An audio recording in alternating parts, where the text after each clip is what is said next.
Buenas, ¿cómo están? Ya me conocen, soy Fernando Reyes, estudiante de la carrera de Derecho, y hoy día me encuentro con Eduardo. Hola, ¿qué tal? Mi nombre es Eduardo Salazar, soy egresado de Derecho de la misma casa de estudio acá de mi amigo Fernando. Y nada, pues me invitaron a conversar sobre las cosas que me gustan, que son el derecho, la tecnología y cómo se mezclan y cómo nos hacen dudar y plantearnos nuevas preguntas. Así que contento de conversar acá un rato. Bueno, agradecido también que aceptara mi invitación. Y bueno, partir con lo general. ¿Qué debemos entender nosotros por inteligencia artificial? Ya. Mira, el concepto de inteligencia artificial no es nuevo. Todos nosotros hemos empezado a escuchar sobre inteligencia artificial ahora hace poco, o también con algunas películas que eran futuristas de antes, y entre otras. Pero el concepto de inteligencia artificial viene desde la segunda mitad del siglo XX, cuando los científicos, los estudiosos de matemáticos principalmente, empezaron a hacer investigaciones en el que trataban de representar inteligencias que se parecieran a cómo pensaba un humano, por ejemplo. Bueno, esto te lo puede explicar mejor un informático o alguien que sea del área. Nosotros somos de derecho y esta es la forma en que la podemos entender. Entonces, en definitiva, la inteligencia artificial primero se pensó cómo piensa el ser humano, cómo actúa el cerebro, por así decirlo, que en definitiva son distintas neuronas conectadas y que hacen sinapsis o shots eléctricos y producen pensamiento. Entonces, asimismo se pensó de forma matemática y se empezaron a crear desde la segunda mitad del siglo XX artefactos o tecnologías que respondían a ciertos estímulos. Por ejemplo, si yo te doy este estímulo, esta red me va a decir sí o no. Era muy básico, pero esa era la base fundamental, que eran estructuras neuronales.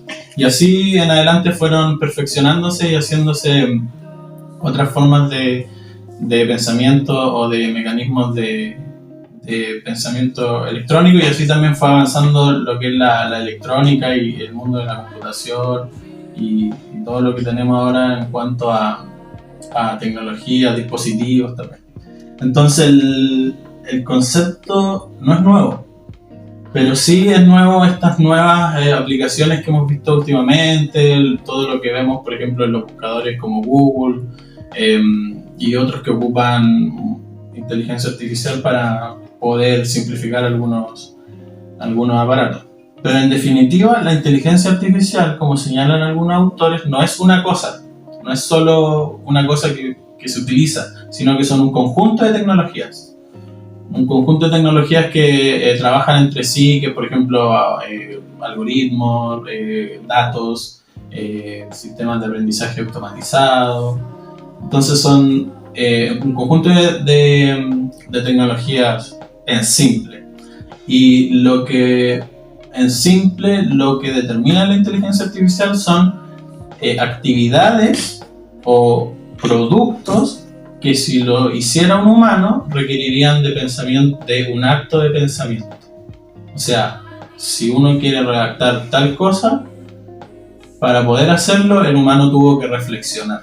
Entonces lo que viene a hacer la inteligencia artificial son estos mismos actos que si lo hiciera una persona requeriría reflexión. Eso en simple. Claro, o sea, hay ciertos autores que también plantean que hoy en día estamos en una cuarta evolución industrial. Claro. ¿Sí?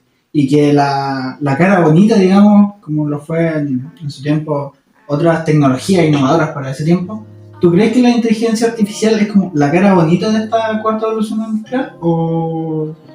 Sí y no, porque se dice que las tecnologías son neutrales. Entonces, en sí mismas lo son, pero todo conlleva ventaja y desventaja. O sea, la inteligencia artificial tiene sus ventajas y también tiene algunos peligros. Pero yo no diría que es la cara bonita, sino que es un mecanismo que existe y que se está perfeccionando y que tiene sus riesgos, pero no es que sea como la cara bonita. Ah, ya. Eso. Y tú ahora que mencionas los riesgos, ¿cuál sería para ti como el más grande, el más problemático? Mira, el principal que se señala son los sesgos que hay en la inteligencia artificial. Y no solamente en la inteligencia artificial, sino que en los datos que se suministran para la inteligencia artificial. Porque la mayoría de los artefactos que utilizan inteligencia artificial funcionan a través de algoritmos. Carlos Amunategui lo explica como modelos matemáticos o arquitecturas matemáticas. Por ejemplo, imagínate una red neuronal con 4 salidas de posibles soluciones. Entonces esas 4 salidas tienen muchos datos, por ejemplo. Entonces con todos estos datos que se les suministra internet completo, por ejemplo, ellos lanzan, a propósito de estos 4 principios, por ejemplo, lanzan miles de respuestas o de soluciones o de sugerencias o de comentarios, etc. Y a raíz de esas que ya predijeron, se multiplica y pueden predecir 1.000.000 más. Y se multiplica con esas y 1.000.000 más. Y así, es como un aprendizaje automatizado y exponencial.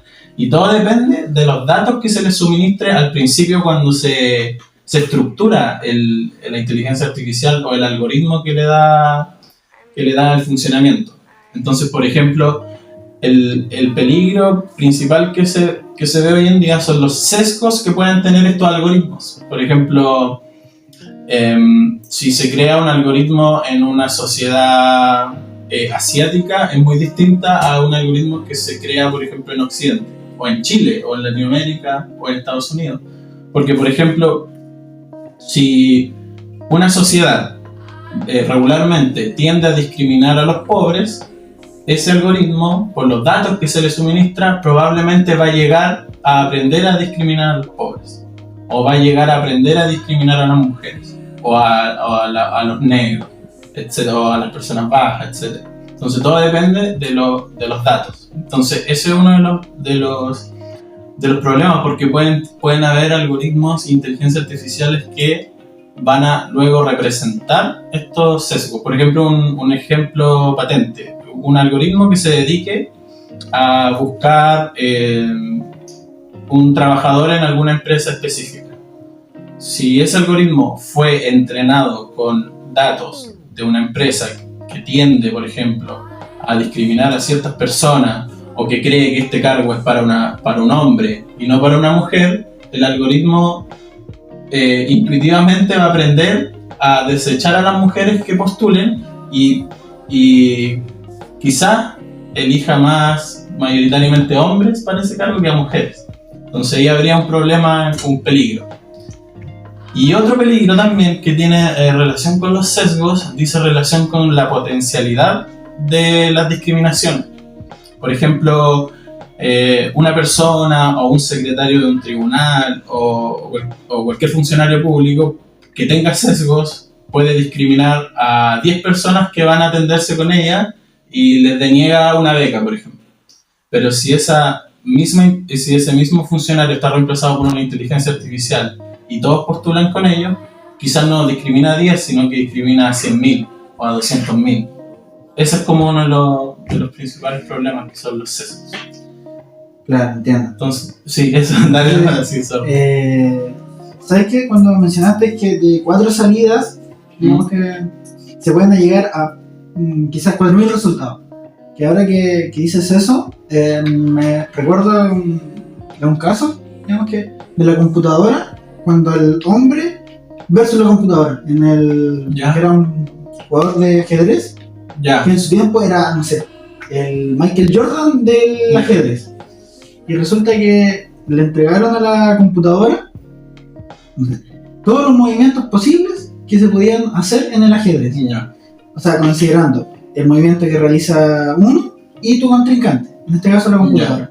Y resulta que no sé, se hicieron muchas partidas de ajedrez y resulta que, claro, la máquina analizaba cada movimiento que realizaba el ser humano, y ya la máquina a ese movimiento ya generaba una cantidad impresionante de movimientos en contra. Claro, eso es lo que dicen los expertos, porque ya eso es más bien ya terreno como de los informáticos, que lo entienden mejor, y nosotros lo estamos hablando en simple y ligado al derecho. Pero claro, como y el ejemplo con el ajedrez es muy bueno porque estas estructuras son matemáticas. Entonces el aprendizaje es como exponencial.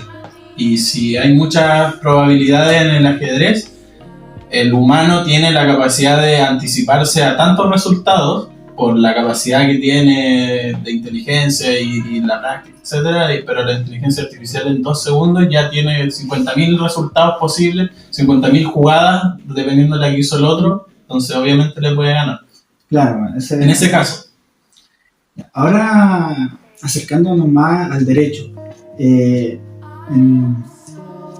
en Chile, ¿qué tan avanzado crees que se encuentra la legislación respecto a la inteligencia artificial? En Chile, si no me equivoco, solamente existe los principios fundamentales, una política sobre el uso de la inteligencia artificial que fue dictada por un ministerio, no recuerdo cuál, si quieres lo podemos ver. Y eso es lo único que hay hasta ahora, no hay ninguna ley. La única ley más cercana es aquella que regula, no me acuerdo. La que regula los neuroderechos, esa es una. Y la ley que actualiza y modifica casi en su totalidad la ley de protección de datos personales también. Pero en cuanto a inteligencia artificial todavía no hay mucho. Lo único que sí es la Política Nacional de Inteligencia Artificial, ese era el nombre, y que fue dictada por una comisión ordenada por el gobierno y por el ministerio de...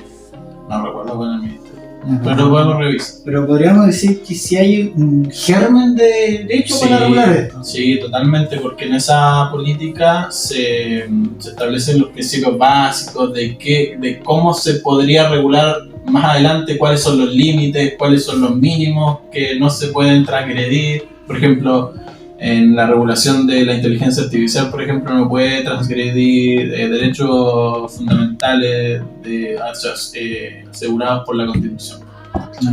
Eso. Y más allá de eso, sinceramente no la leí porque lo leí para cuando estaba investigando para mi tesis y no era el objeto de mi tesis, entonces la revisé el índice un poco más allá y más allá de eso no. Pero eso es lo único que hay. Y lo que sí hay en el mundo del derecho son empresas que utilizan inteligencia artificial para automatizar actos rutinarios en staff de abogados o para, cuando uno es abogado, poder organizar tus trabajos, tu recordatorio y búsquedas de jurisprudencia. Eso se llama el mundo privado, pero en el mundo público todavía no hay mucho en inteligencia artificial. Y en derecho comparado, ¿qué tan atrás estaríamos de países que sí se han preocupado o han anticipado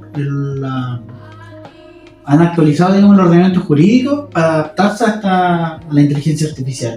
Sí, mira, los antecedentes que tengo en inteligencia artificial es que en Colombia hay algunas instituciones que están aplicando inteligencia artificial también para casos menores, como de policía local acá en Chile, por ejemplo, y casos muy menores de falta, infracciones menores, y en Europa también está un poco más avanzado, pero el límite es ese, porque en China también hay un avance en inteligencia artificial, pero el límite es que es el desarrollo propio que tiene la inteligencia artificial, que tampoco está tan desarrollado en derecho, porque en otros sectores sí está desarrollado, como por ejemplo algunas creaciones como ChatGPT y esas. Entonces, y el otro ya escapan de mi conocimiento, porque ya es meramente conocimiento informático, y ellos ya, los profesionales informáticos ya tienen mucha otra más información que nos podrían ilustrar y explicar mejor.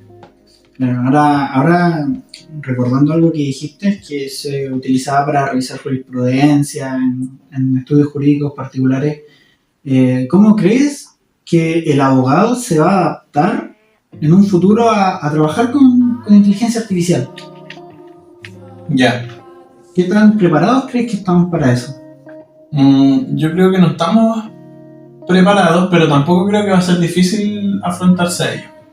Porque lo que viene a ser la inteligencia artificial para el abogado es potenciar sus habilidades. Por ejemplo, si un abogado hoy en día puede abocarse a 50 causas, es poca para algunos abogados buenos que tramitan demasiadas, ya 50 causas, y puede revisarlas todas y estar al pendiente, etc. Con la inteligencia artificial un abogado podría tomar 200 causas. ¿Por qué? Porque las inteligencias artificiales ayudarían a realizar actos rutinarios. Por ejemplo, un patrocinio y poder, o un contrato, o declaraciones de términos y condiciones, o ayuda en el marketing, o comunicaciones, correos. Entonces te optimizaría el tiempo, tus habilidades.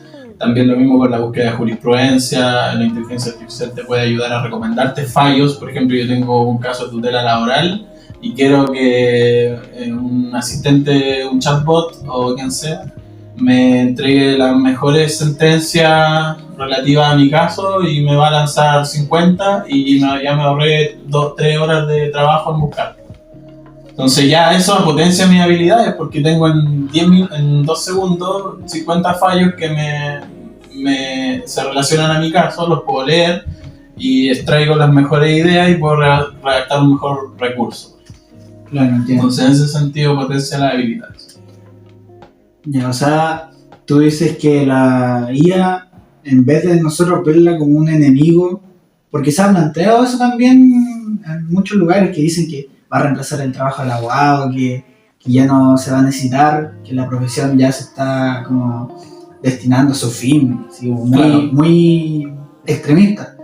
Pero por lo que tú acabas de comentar, que básicamente si un abogado normalmente tramita 50 causas, con la inteligencia artificial su propio trabajo se va a ver con 200 causas, pero como si igualmente siguiera tramitando 50, algo así, o... ¿Cómo no entendí la pregunta? Ya que si tú normalmente le dedicas, no sé, 4 horas, hipotéticamente, para estar al pendiente de 50 causas, ahora con la ayuda de la inteligencia artificial estarías así con 200 causas y jugando la misma cantidad de tiempo. Sí, claro, sí, eso sería el mayor beneficio.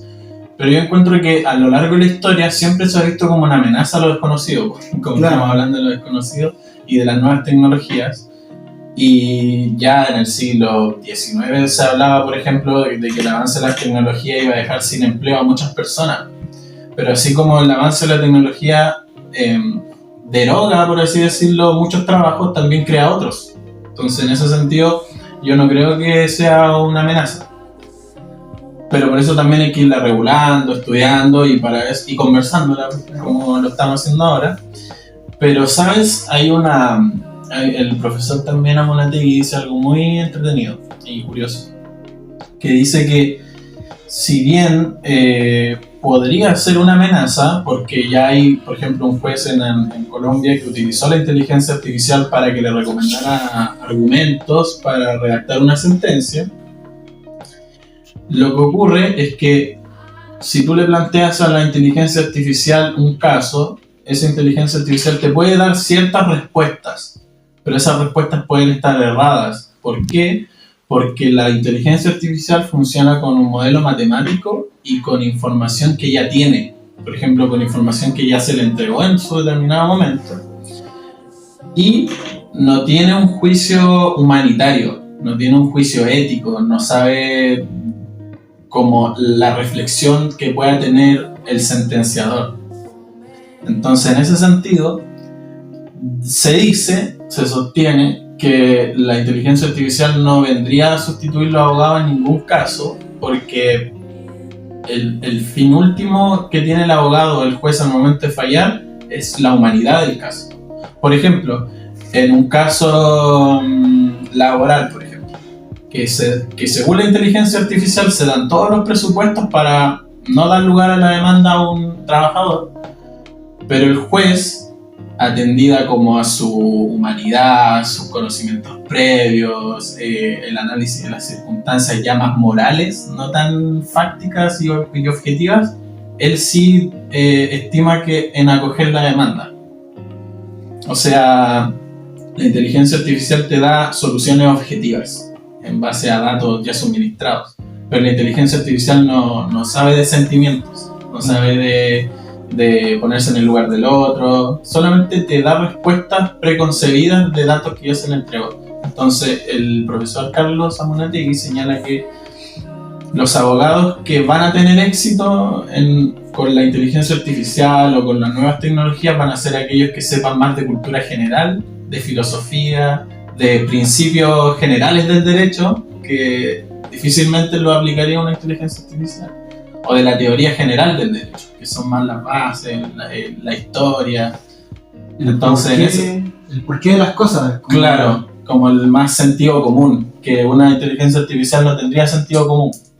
Por ejemplo, otra autora señalaba en el Congreso Futuro que determinada empresa estaba tratando de reducir costos porque le estaba yendo mal y necesitaban despedir a ciertas personas.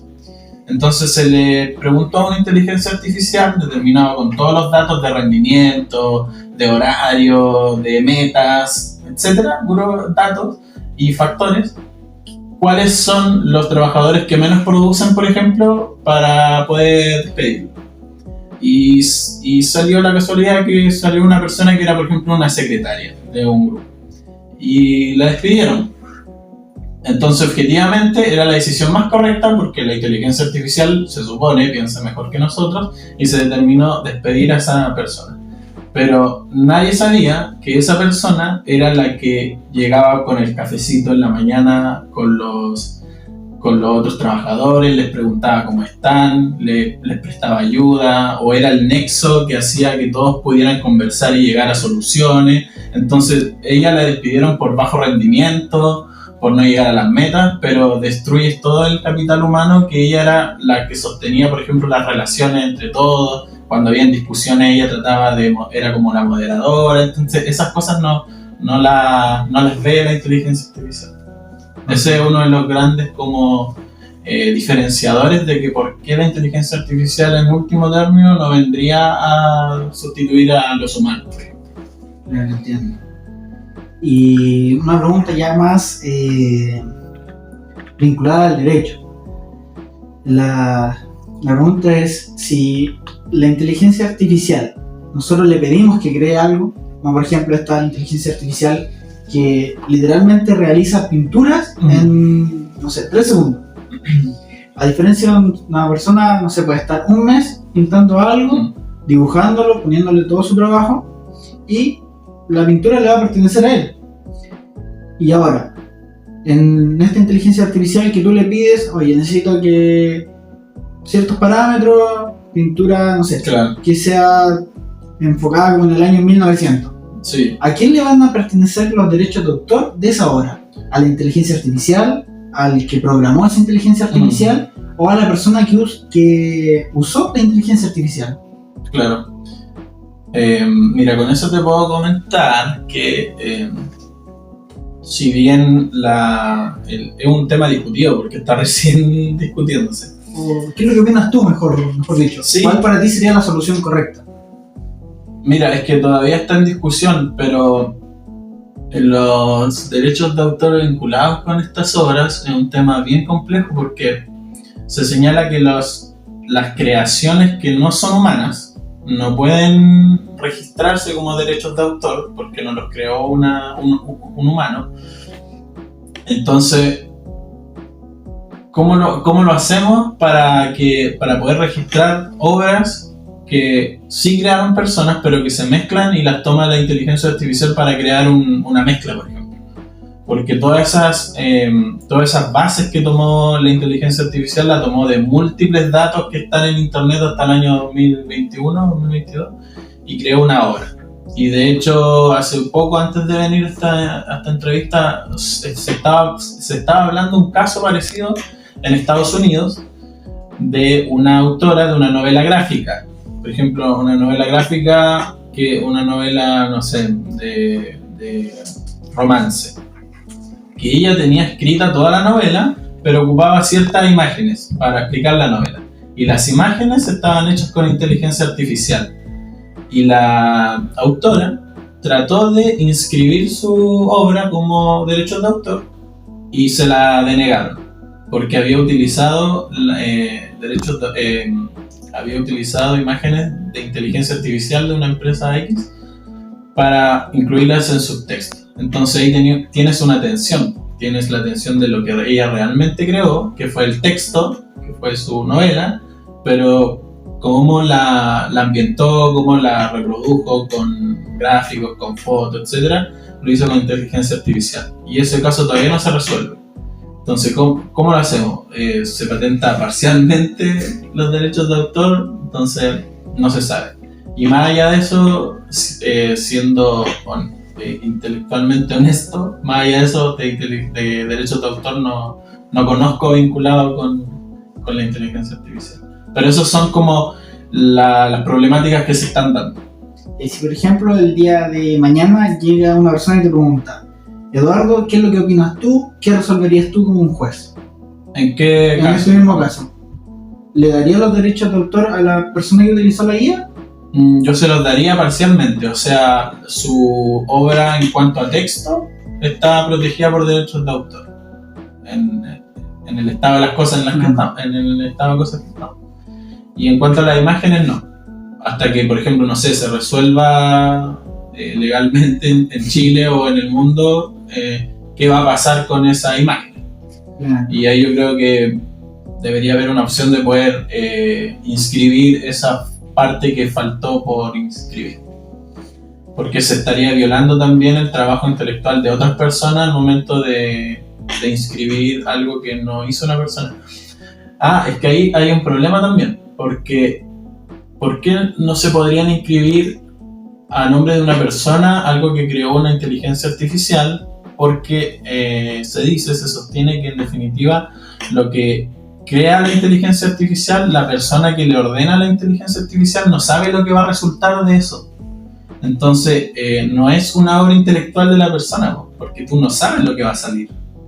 Entonces no es algo que tú razonaste, lo razonó otra cosa, que es un aparato tecnológico que en principio no pueden ser registrados desde siempre obras que no sean intelectuales pensadas por un humano, que esa es como la gran virtud de los derechos de autor, que es proteger una obra que se le ocurrió a una persona, que como proteger como una idea, proteger un producto que solo se te ocurrió a ti, o que tú llegaste a eso, entonces tú tienes el derecho de poder lucrar con eso, o poder que no te lo roben, porque es una idea que nunca nadie más se le había ocurrido, y que a ti sí, y que no te la roben. O sea, tener protección de eso y poder lucrar con eso, porque es algo que tú creaste y que otro antes no había llegado ahí. O sea, que se valore el trabajo propio, digamos. Claro, las invenciones. Claro. ¿Y algo que a ti te gustaría como señalar, mencionar, aparte de ya de lo hablado, o recalcar algo que tú encuentres importante? A mí me gusta lo que te dije hace un rato, de los abogados nuevos, o los que nos vamos a tener que enfrentar a las nuevas tecnologías. Ser abogados más de principios, de ética, saber de filosofía, de historia general, de principios del derecho, o la matriz de las materias. Yo me quedo con eso, con que volvamos, si es que no lo estudiamos tan bien, a los orígenes, sino que como los principios generales del derecho. Con eso me quedo, con ser más humanos al momento de afrontar los casos, con principios, con regla ética y eso, claro, con axiomas. ¿Sabes qué hace? Nosotros hace unos años atrás, la universidad ingresó en Sumaya un minor de inteligencia artificial. Sí. ¿Y sabes qué? Nosotros tuvimos un ramo que la verdad nos enseñaron a programar. Yeah. Y la verdad es que fue para mí muy complicado como el entender cómo se programa. Porque en principio eso era lo que nosotros nos enseñaban así como con código. Mira, si tú redactas este código te va a dar tal respuesta. Claro. O sea, al código se le plantea una pregunta y de lo que tú respondieras te daba 2 más soluciones. Claro. Pero eso, un simple código era capaz de hacer eso. Y yo, claro, ahora pienso y digo, chuta, en ese momento realmente no le tomé el peso o no dimensioné la capacidad que tenía. Porque, claro, o sea, un simple código ya era capaz de generar 2 respuestas. Pero códigos, no sé, que están muy bien programados por gente que es experta en el tema. Y equipos gigantes. Claro. Y los videojuegos.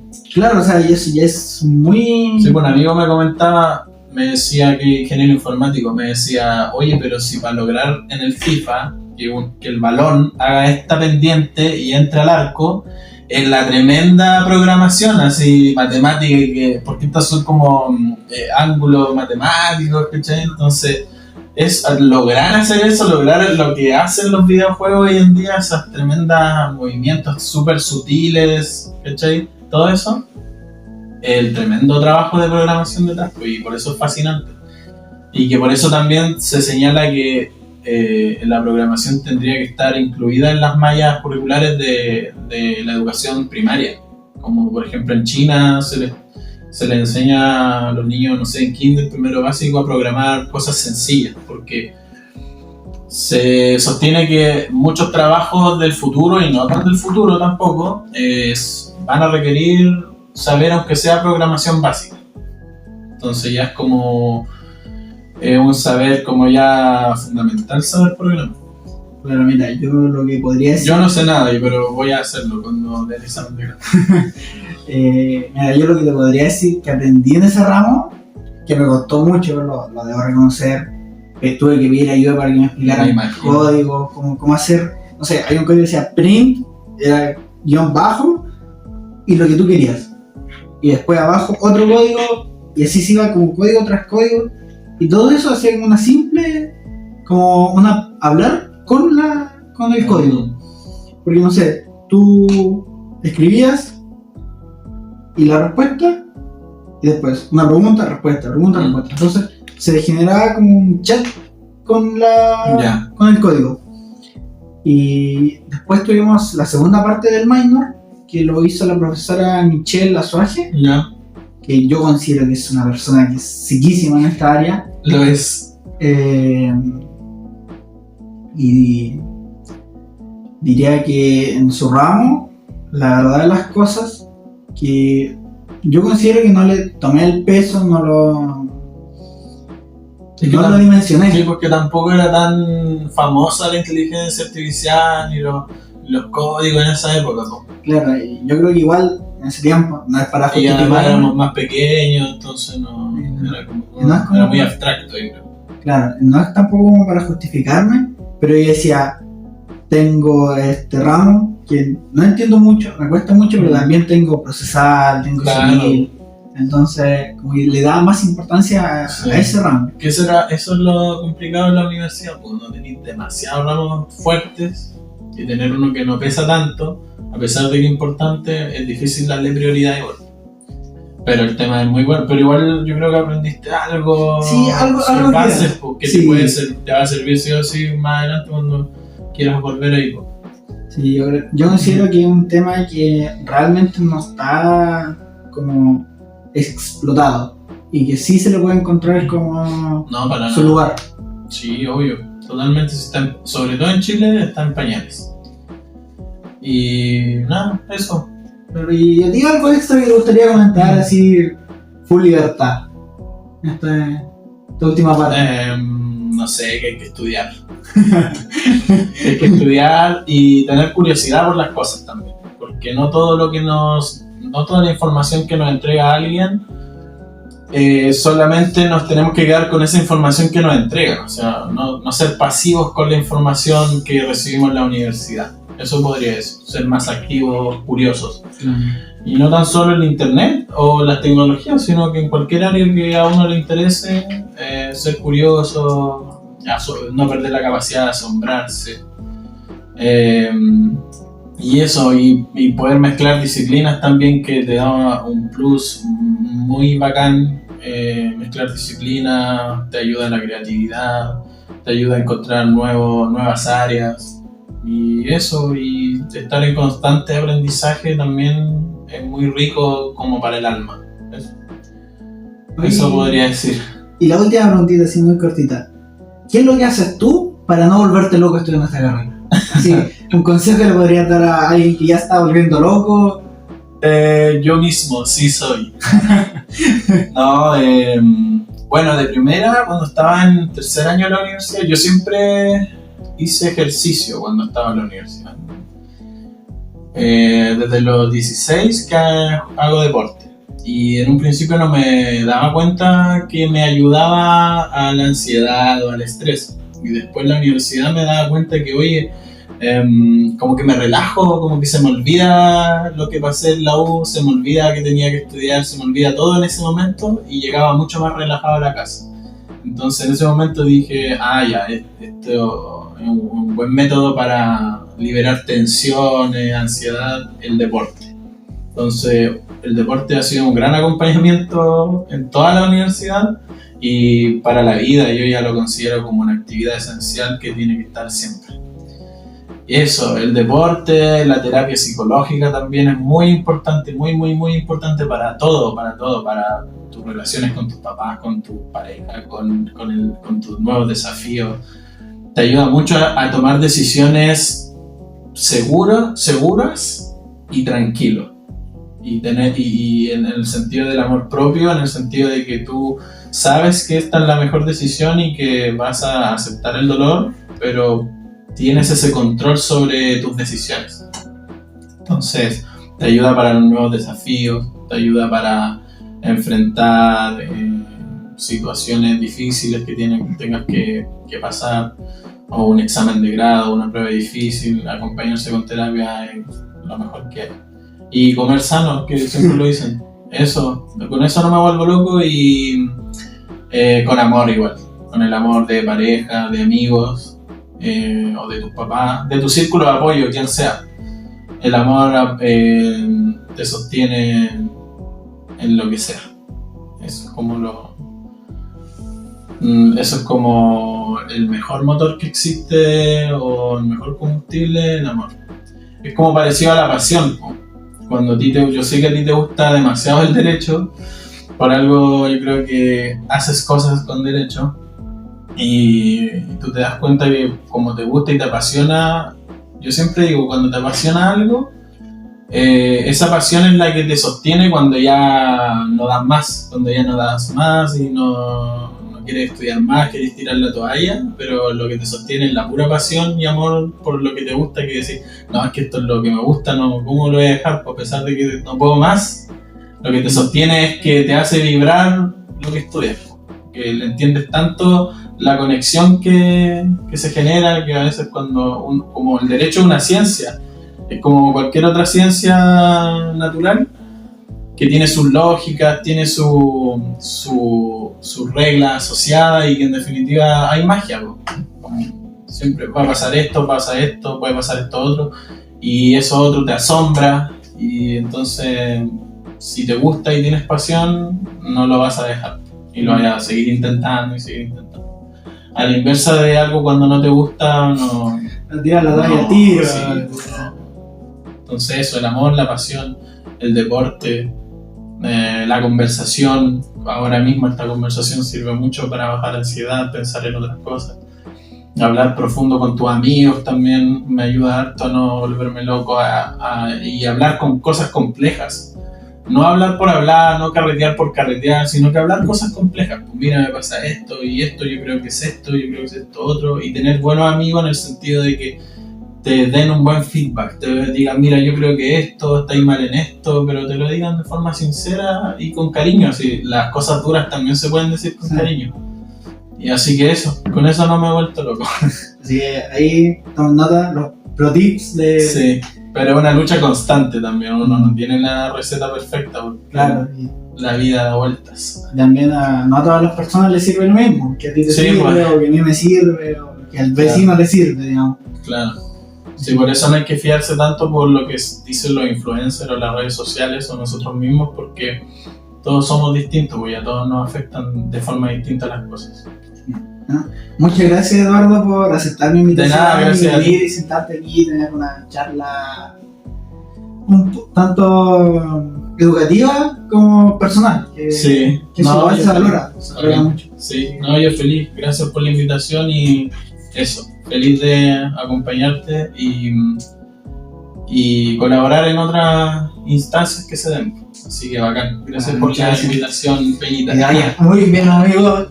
Gracias. Se acercan cosas importantes. Sí, se vienen cositas. Así que chao, chao. Chao. Buena. Chao, chao. Ya, salió buena, weón. Sí.